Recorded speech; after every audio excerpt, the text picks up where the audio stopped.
Hola, ¿qué tal? Voy a explicar en este momento el tema siguiente a membrana celular, que corresponde justamente a transporte de membrana. Es decir, comentábamos la vez pasada que justamente la membrana celular tiene como función importante la regulación, en este caso mantener diferentes concentraciones de diferentes moléculas, iones, entre la célula y afuera. Es decir, que este transporte de membrana nos sirve para mantener la homeostasis. Este término es muy importante porque prácticamente significa el equilibrio interno y nos referimos justamente a ese equilibrio interno que hay en la célula en sus diferentes funciones. A eso nos referimos con homeostasis. Por lo tanto, el transporte de membrana funciona para mantener ese equilibrio celular, esa homeostasis. Es muy importante esto porque el transporte de membrana sirve para mantener una concentración intracelular diferente a la concentración extracelular. ¿De quién? Pues de los diferentes iones y moléculas que aquí están participando. Un punto importantísimo que tenemos que tener aquí en cuenta, aquí tenemos de forma esquemática una célula, y nunca tenemos que olvidar siempre que la célula por dentro posee carga negativa. En reposo, una célula se encuentra con carga negativa por dentro. Y es importantísimo entender esto, porque es el principio de cómo funciona la activación de ciertas células como las neuronas o en todo caso como los músculos. Nunca tenemos que olvidar esto. Y en segundo lugar, tenemos que recordar esto. En el espacio intracelular, es decir, adentro de la célula, tenemos una alta concentración de iones potasio. Es más concentrado el potasio adentro de la célula que afuera, en el espacio extracelular. Afuera el potasio es muchísimo menor, ¿ok? A diferencia del sodio, que el sodio está más concentrado afuera, en el espacio extracelular, en la sangre, que adentro. Adentro hay muy poco sodio a nivel de la célula. Tenemos que entender esto y al final entenderemos el por qué se dan estas distribuciones desiguales y por qué esas concentraciones tan variadas de los diferentes iones, que en este caso los más importantes son el sodio y el potasio. Ahora, tenemos que comprender que tenemos dos tipos de transporte de membrana. Tenemos un transporte activo y un transporte de tipo pasivo. El transporte activo tiene un requisito importantísimo. Va en contra del gradiente de concentración y el pasivo va a favor del gradiente de concentración. ¿A qué se refieren estos conceptos? Muy sencillo. Podemos ver aquí de forma esquemática una célula y supongamos que estas X que están aquí es un ion, por ejemplo sodio o potasio. Un ion cualquiera, es una molécula que está aquí adentro. El transporte activo se refiere que va en contra porque este transporte se realiza de un lugar donde hay poca concentración de un ion, por ejemplo este. Si se dan cuenta, aquí afuera nada más tenemos uno.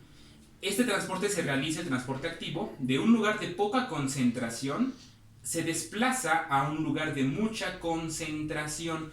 Es decir, va de menor a mayor concentración. A eso se refiere que va en contra del gradiente, porque pues obviamente uno esperaría que como hay muchos iones aquí, uno esperaría que estos salieran cuando se abriera aquí algún transportador, pero no, va en contra del gradiente, de menor a mayor concentración. Caso diferente en el transporte pasivo, el cual prácticamente va a favor, es decir, donde hay mucha concentración de un ion, se desplaza de esta parte a donde hay menor concentración de este ion. Prácticamente es diferente. Aquí pusimos el ejemplo en este caso de estos que están entrando, pero también puede ser al revés, pueden salir. Pero aquí el requisito clave es que va en contra de menor a mayor concentración y que va a favor de mayor concentración, se desplaza a donde hay menor concentración. Este es el punto clave y la diferencia pivote del transporte activo versus transporte pasivo. Y en segundo lugar, el transporte activo ocupa la moneda energética por excelencia del cuerpo, que es el ATP, producto directo del metabolismo. Recordemos que esta molécula es la moneda energética de nuestras células, que es el adenosín trifosfato, ¿ok? Este transporte activo ocupa ATP para que pueda funcionar correctamente. El transporte pasivo no ocupa ATP. Son las dos grandes diferencias en los dos tipos de transporte. Ahora, el transporte activo se divide a su vez en transporte activo primario y secundario. El primario ocupa de forma directa el ATP, es decir, directamente las moléculas que transportan a los diferentes iones van a estar ocupando ATP para su activación, ¿ok?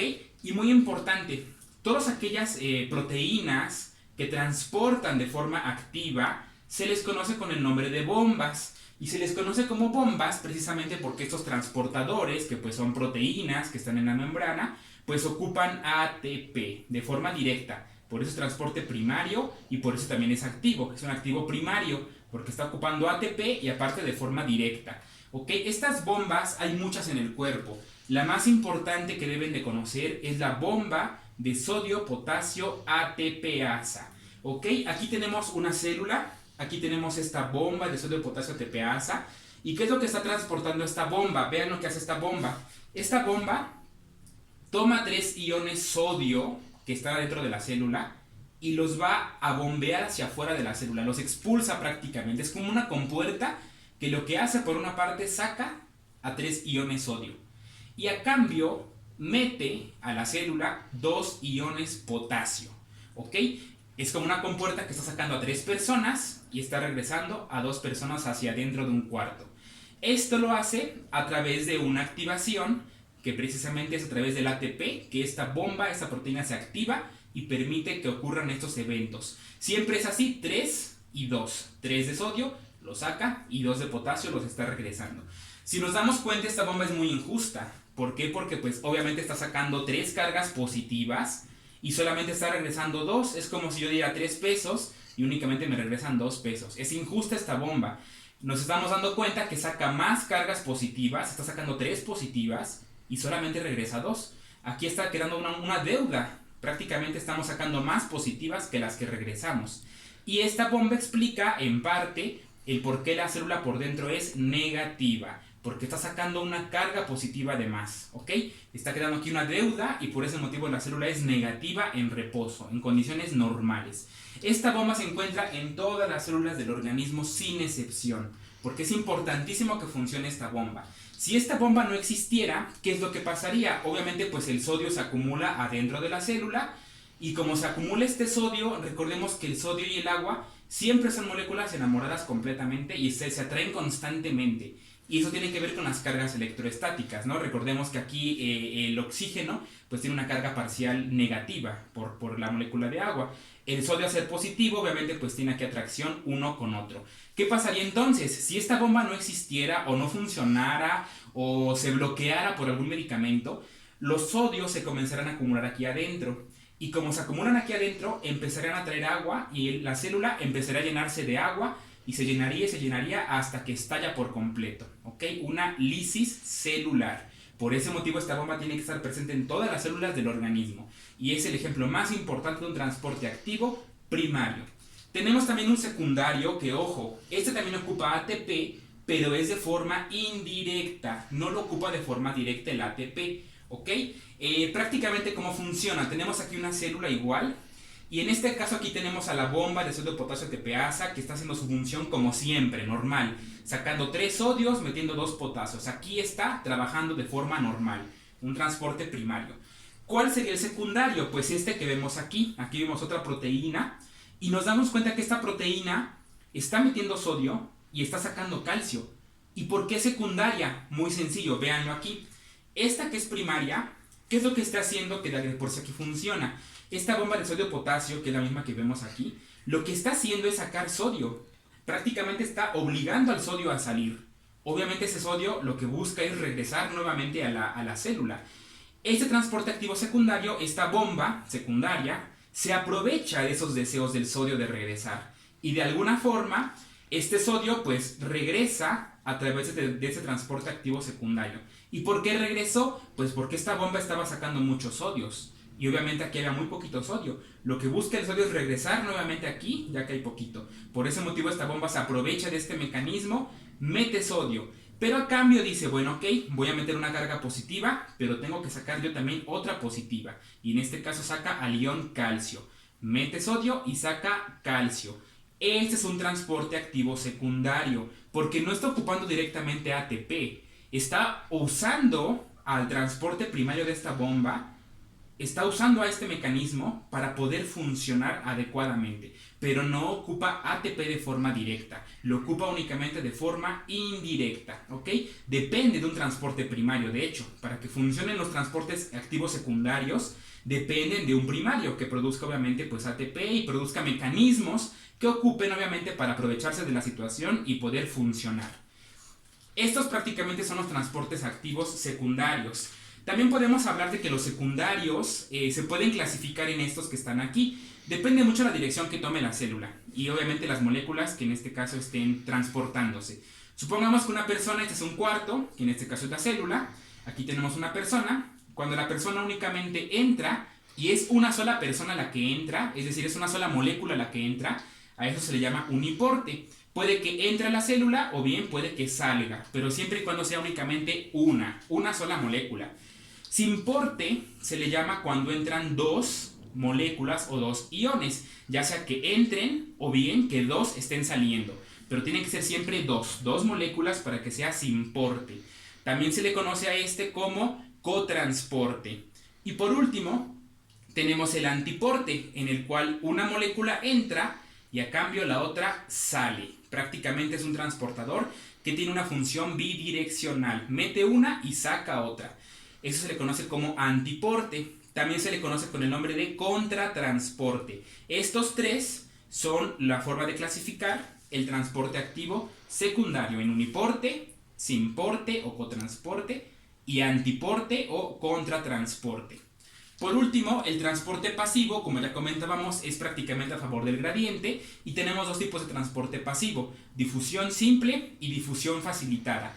La difusión simple prácticamente ocurre, ojo, en moléculas que son pequeñas, generalmente son moléculas neutras y obviamente pues tienen la función de desplazarse a través de la membrana. No ocupan ninguna proteína, no ocupan como tal nada, únicamente pasan entre los fosfolípidos de la membrana y se difunden. Ejemplo de este transporte pasivo, que es difusión simple, es el oxígeno y el CO2. Estas moléculas entran por difusión simple. No dependen de un transportador ni de ATP como lo veíamos en el transporte activo. Y tenemos a la difusión facilitada, que esta ocurre en moléculas más grandes o moléculas que tienen carga. Por ejemplo, la glucosa, los aminoácidos. Y en este caso sí dependen de un transportador, de una proteína. Pero ojo, esta proteína como tal, pues prácticamente la diferencia es que no ocupa ATP y obviamente pues va a favor del gradiente, es decir, va de no hay mucha concentración, va a desplazar a la molécula o a la sustancia a donde hay menor concentración, a diferencia obviamente del activo, ¿no? Porque recordemos que es transporte pasivo la difusión facilitada. En este caso la glucosa ocupa una proteína de difusión facilitada que se llama GLUT. Es el nombre de los transportadores de glucosa en la célula. Hay muchos GLUT, el más importante es el GLUT número 4. Este GLUT 4 que vemos aquí, casi siempre, de hecho siempre se encuentra adentro de la célula. La insulina lo que hace es que saca y permite que este GLUT se ancle aquí a la membrana para que pueda meter glucosa. Recordemos que este GLUT 4 casi siempre se encuentra aquí adentro de la célula. Cuando llega la insulina, esta insulina obliga al GLUT 4 a salir y a anclarse aquí como vemos en el dibujo, en la membrana, para permitir que la glucosa se difunda. Es muy importante comprender este tipo de alteraciones porque tenemos enfermedades que afectan justamente los diferentes canales transportadores. Ejemplo clásico, tenemos el síndrome del corazón roto, también conocido como síndrome de Takotsubo, que justamente es un problema en los canales, en los transportadores de diferentes iones a nivel del corazón, y son personas que generalmente se infartan cuando tienen un evento emocional, alguna ruptura amorosa, y pues de ahí viene el nombre de síndrome de corazón roto, y tiene que ver con mutaciones y alteraciones de diferentes canales transportadores a nivel del corazón.